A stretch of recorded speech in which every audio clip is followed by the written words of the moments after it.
ہم اس کو کوئی ظلم نہیں سمجھتے کسی پہ تہمت لگا دینا۔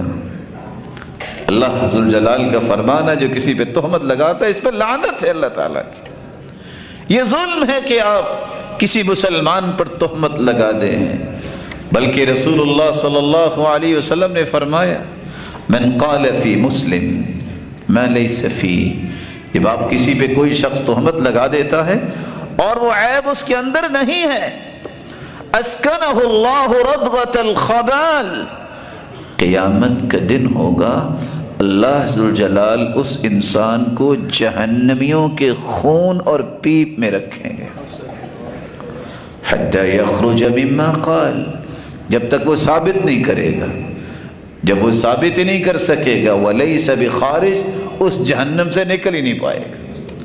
یہ قولی ظلم ہے کہ آپ کسی پہ بہتان لگائیں، کسی کی چغلی کریں، یہ ظلم ہے۔ لا يدخل الجنت نمام، چغل خور اگر توبہ نہیں کرتا تو یہ جنت میں نہیں جائے گا۔ غیبت آپ کسی کی کرتے ہیں تو یہ زبان سے ظلم کر رہے ہیں، مردہ بھائی کا گوشت کھا رہے ہیں۔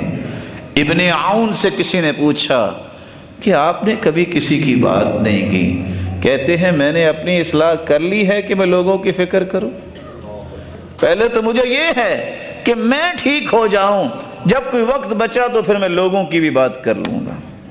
رسول اکرم صلی اللہ علیہ وسلم نے صحابہ کرام کو یہی تربیت دی۔ آپ کسی پہ لعنت بھیجتے ہیں، یہ آپ اپنی زبان سے ظلم کر رہے ہیں۔ اور حدیث میں آتا ہے جب کسی پہ انسان لعنت بھیجتا ہے تو لعنت آسمانوں کی طرف جاتی ہے، دائیں بائیں جاتی ہے، وہ لعنت والا نہیں ہوتا تو پلٹ کے لعنت بھیجنے والے پر ہی آ جاتی ہے۔ اور لعنت کرنے والا جو ہے کسی مومن کو کیا قتل ہی، گناہ اتنا ہے جس طرح اس نے ایک مومن کو قتل کر دیا۔ ہم اس کو جرم ہی نہیں سمجھتے۔ رسول اکرم صلی اللہ علیہ وسلم نے فرمایا جو لعنت کرنے والا قیامت کو کسی کی سفارش نہیں کر سکے گا۔ ان اللعانین لا یکون شفعاء یوم القیامہ۔ ہم یہ سمجھتے ہیں کہ شاید گالی یہ عادت ہے، یہ گناہ ہے۔ رسول اکرم صلی اللہ علیہ وسلم نے فرمایا یہ تو ہلاکت کے کنارے پہ کھڑا ہے، گالی دینے والا کسی وقت بھی گر سکتا ہے۔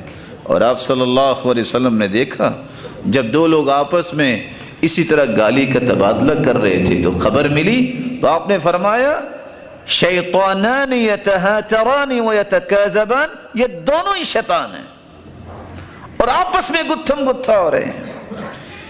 کس طرح معاشرے کی اصلاح ہوگی جب انسان کی زبان سے دسیوں گالیاں تو ہر روز نکلتی ہیں؟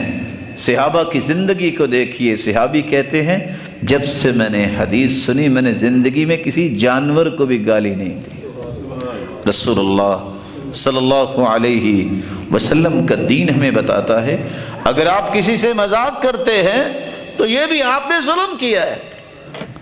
مذاق اس انداز سے اس کی انسانیت کو مسخ کرنا چاہتے ہیں۔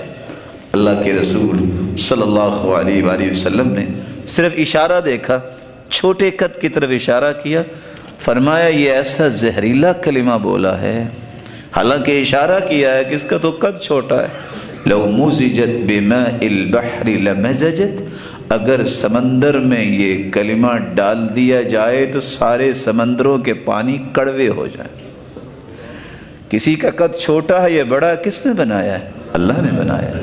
تو اللہ ذوالجلال کی تخلیق پر اعتراض نہیں کیا کرتے، یہ اس کی حکمت ہے، وہ زیادہ جانتا ہے کہ ایسا کیوں ہوا، ایسا کیوں کیا، یہ وہ زیادہ جانتا ہے کہ اللہ نے اس کے لیے اوپر انعامات کیا رکھے ہیں۔ تو کسی کی تخلیق پہ بھی اس طرح کے کمنٹس کرنا، یہ بھی اللہ ذوالجلال کو اپنے رسول کو سمجھایا کہ یہ بھی امت کے لیے پسندیدہ نہیں ہے۔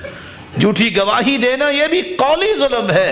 رسول اللہ صلی اللہ علیہ وآلہ وسلم نے فرمایا قیامت کے دن اللہ ذوالجلال غضبناک ہوں گے جو جھوٹی گواہی دیتا ہے۔ جب ملاقات کرے گا تو اللہ ذوالجلال ایسے انسان پر سخت غضبناک ہوں گے۔